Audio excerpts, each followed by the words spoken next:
আল্লাহর নবীর ওই বিখ্যাত সাহাবী হযরতে আব্দুল্লাহ অনেক মস্ত বড় সাহাবী ছিল, কিন্তু বাপ হলো মুনাফিক।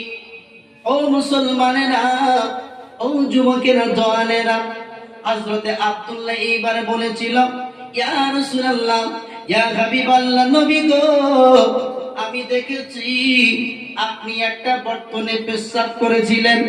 ওই পেশাবটা আপনার দাসীকে উম্মে আইমানকে বলেছিলেন, ও উম্মে আইমান, আমার শরীরটা বড় সুস্থ, এই বর্তনে পেশাব নোংরাটা একটু তুমি বাইরে ফেলে গেছো। আল্লাহর নবীর ওই দাসী উম্মে আইমান এইবারে ওই বর্তনখানা নিয়ে চলে যায়। বাবা যেতে যেতে কি মনের স্বাদ জেগেছে, আহারে এইবারে ফেলতে যাবে, বর্তনের ঢাকনাটা আলগা করে দিল।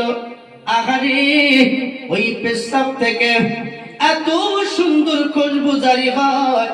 উম্মে আইমান মনে মনে করে, আরে মানুষের পেশাব তো গন্ধ বার হয়, দুর্গন্ধ বাগিয়ে হয়,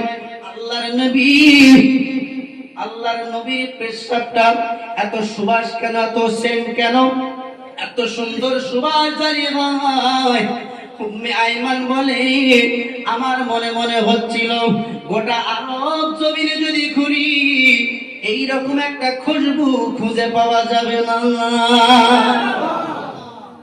ও মুসলমানেরা, আল্লাহওয়ালা বন্ধুরা, এইবারে উম্মে আইমান বলেছিল কি, আপনার উম্মে আইমান মনে মনে করছে, আমি এই পেশাবটা খাবো না ফেলে দেবো, এমন ভাবতে ভাবতে আহারে ওই পেশাবটা ফেললো না উম্মে আইমান।